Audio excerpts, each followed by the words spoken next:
Hello students, आज हम आपकी poem number 1 a photograph discuss करेंगे, जिसको लिखा है शर्ली टॉलसन ने।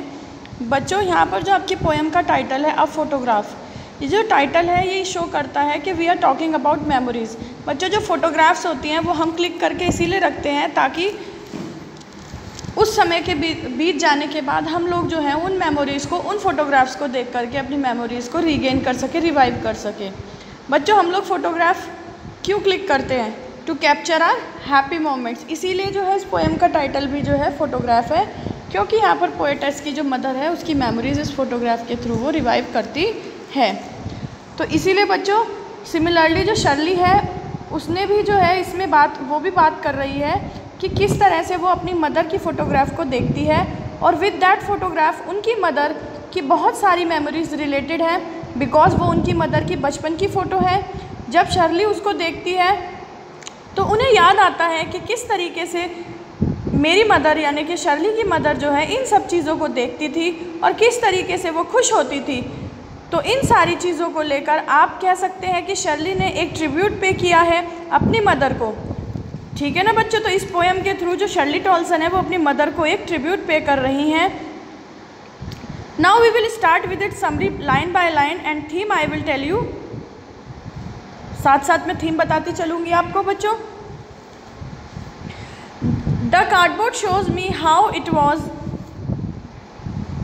When the two girl cousins went paddling. बच्चों, यहाँ जो कार्डबोर्ड है इसका मतलब ये है कि कार्डबोर्ड किस चीज़ के लिए रेफ़र हुआ है? फ़ोटोग्राफ के लिए रेफ़र हुआ है। वो फ़ोटो देख रही है अपनी मदर की, जो उस समय थी near about I think 12 years की, 12 साल के आसपास की थी उस समय उसकी मदर। और उनकी फ़ोटो देख रही है वो अपनी मम्मी की, और वो ये कहती है कि जो दो गर्ल कज़न्स हैं वो पैडलिंग,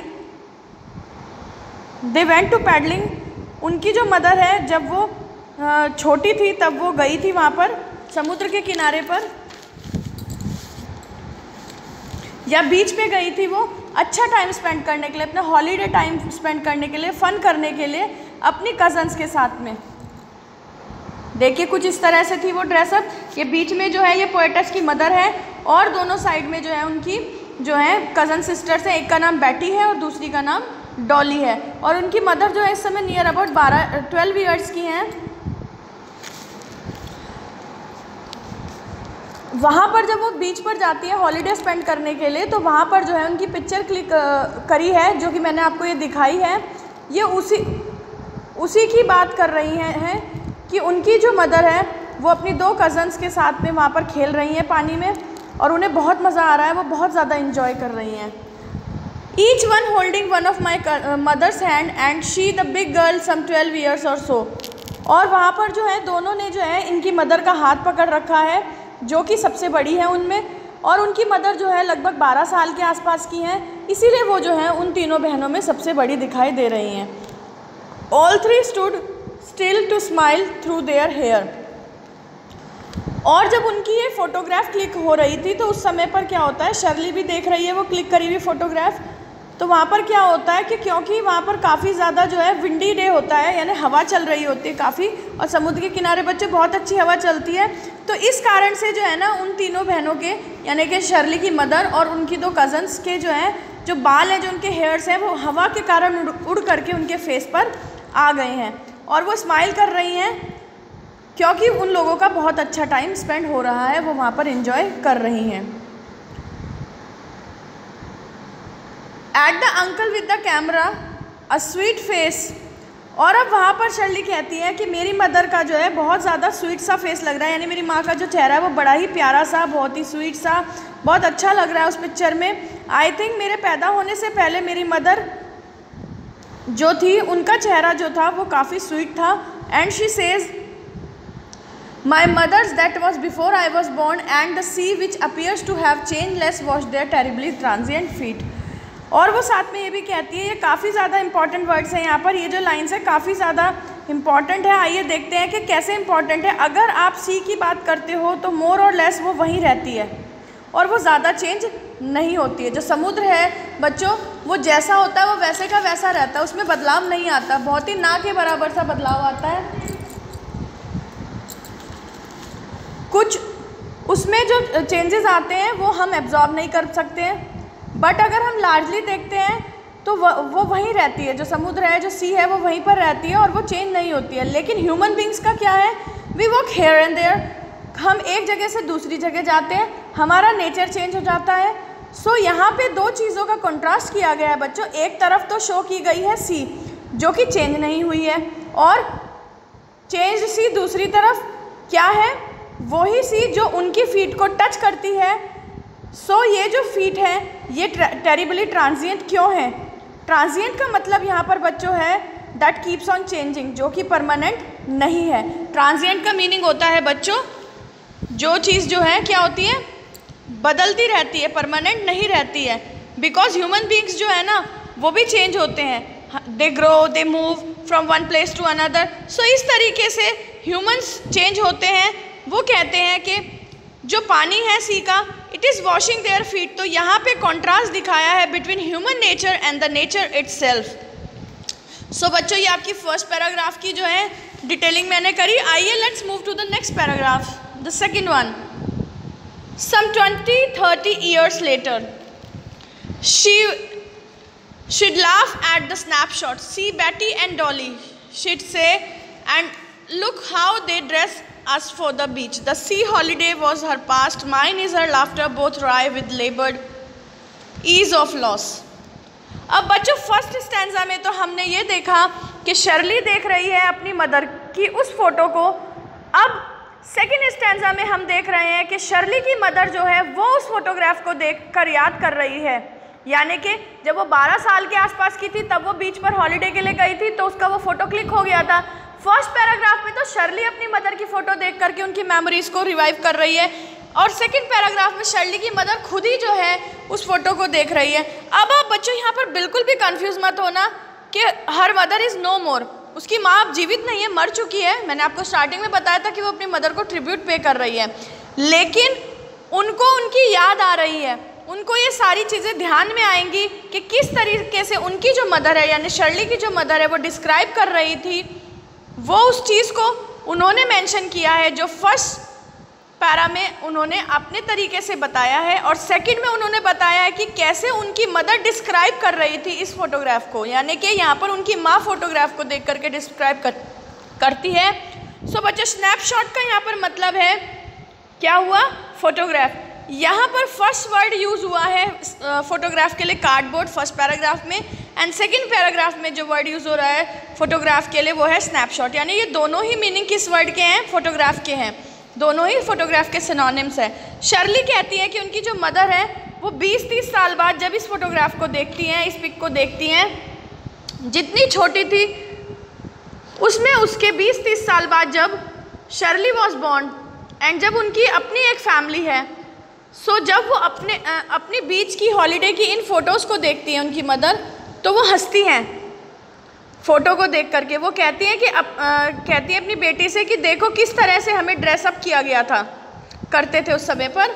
ये इम्पॉर्टेंट है बिकॉज यहाँ पे दो पास की बातें हुई हैं।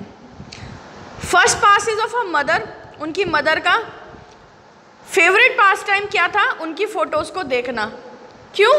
क्योंकि वो अपने मोमेंट्स को रिलीव करती थी।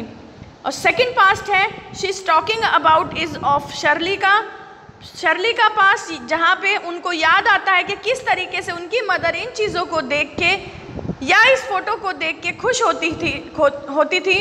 सो टू वेज में यहाँ पास्ट को बताया है, one is of Shirley's mother and other is of Shirley because अब उनकी मदर इज़ नो मोर, उनको अपनी मदर की याद आती है।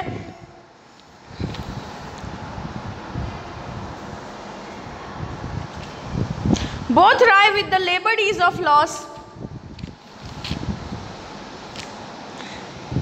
यहाँ पर बच्चों राय का मतलब है डिसअपॉइंटमेंट। जब उनकी मदर फोटो देखती हैं, वो उनका फेवरेट पास टाइम था, अब वो टाइम जा चुका है, अब वो समय नहीं रहा है। जब उनको इस बात के लिए बुरा लगता था कि ये टाइम निकल चुका है, अब वी आर ग्रोन अप्स, इस बात का दुख उनकी मदर को था, और शर्ली को इस बात का दुख था कि वो अब अपनी मदर को नहीं देख सकती हैं because she is no more. These two lines are important, and यहाँ पर उन्होंने कहा है with the laboured ease of loss means इतना इतनी आसानी से हमारा पास्ट हमसे दूर चला जा चुका है। Now let's move to the next paragraph. Now she is been dead nearly as many years as that girl lived and of this circumstance there is nothing to say at all, it's silence silences. अब बच्चों इस last paragraph में she is saying that अब इतने time बाद जब उनकी mother is no more and अब मैं जब बैठ के उनके फ़ोटोग्राफ्स को देखती हूँ तो इतने सारे इमोशंस मेरे अंदर जो स्टिरअप होते हैं, इतना सब कुछ है जो मुझे कहना है लेकिन मैं कुछ कह नहीं पाती, एंड इतनी ज़्यादा साइलेंस है, इतनी ज़्यादा खामोशी है कि ऐसा लगता है कि साइलेंस भी अपनी एक साइलेंस है, साइलेंस की भी एक अपनी साइलेंस है। यहाँ पे उन्होंने ये बताया है कि जिस सिचुएशन में वो हैं वो कितनी ज़्यादा सॉलिट्यूड में है, वो कितनी ज़्यादा अकेली है एंड उनको कितना बुरा लग रहा है।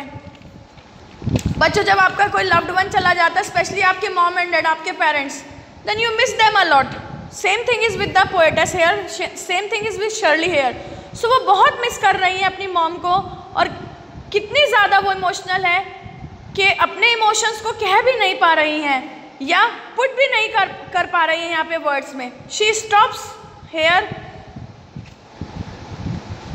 अब बच्चों वो ये बात कह करके यहाँ पर पोएम को विराम लगा देती हैं, पोएम फिनिश हो जाती है कि इतनी सन्नाटा, इतनी साइलेंस है कि वो कुछ कह नहीं सकती है। साइलेंस भी जो है वो अपने आप को साइलेंट किए हुए है। अब बच्चों इस पोएम का जो ओवरव्यू है वो क्या है, यहाँ पर एक बेटी है जो अपनी माँ की फ़ोटो देख रही है और याद कर रही है जब उनकी मदर इस फ़ोटो को देखती थी उनको कैसा लगता था, एंड जो उनका रिएक्शन होता था वो शर्ली को देखना कितना अच्छा लगता था उन्हें। And now she is no more, तो वो उनको मिस करती हैं बहुत ज़्यादा। और बच्चों पोएम का थीम क्या है, how Shirley is missing her mother. Poetess अपनी मदर को कैसे मिस कर रही हैं, and something that is in past, वो अब उसको वापस रिलीव नहीं कर पाती। सिर्फ एक फ़ोटो है, ऐसा ऑब्जेक्ट है जो उनकी मेमोरीज़ को हमेशा इंटैक्ट रखता है। सो इसलिए ही इस पोएम का टाइटल है फोटोग्राफ, बिकॉज यहाँ पे बहुत सारी चीज़ों की बात हो रही है, इमोशंस की बात हो रही है, चाहे वो शर्ली के हो या उसकी मदर के हो। आई होप बच्चों आपको ये पोएम क्लियर हो गई होगी। Now let's move to the literary devices of this poem. आइए डिस्कस करते हैं। बच्चों यहाँ पर जो है दो ही लिटरेरी डिवाइसेस हैं। पहला जो आपका लिटरेरी डिवाइस है एलिट्रेशन है, और वो आपकी पोएम के फर्स्ट पैराग्राफ के लास्ट लाइन में है, टेरिबली ट्रांजिएंट। यहाँ पर दो वर्ड्स है, terribly and transient, both words are starting with the letter T. So यहाँ पर एलिट्रेशन है।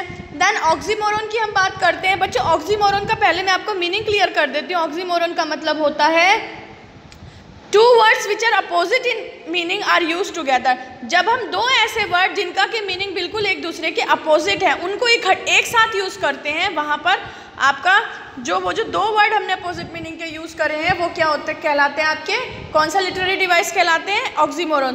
तो यहाँ पर लेबर्ड और ईज ये दो वर्ड एक साथ यूज़ करे हैं। लेबर्ड का मतलब होता है something achieve with hard work, कोई काम आप जब है बहुत ज़्यादा कड़ी मेहनत करके अचीव करते हैं, that is called laboured. And ease means easily, आसानी से। तो यहाँ पर लेबर्ड और ईज दो वर्ड्स अपोजिट मीनिंग के वर्ड्स एक साथ यूज़ किए हैं, तो यहाँ पर ऑक्सीमोरन है। आई होप बच्चों आपको poem and it's literary devices clear हो गए होंगे। Thank you students and have a very good day.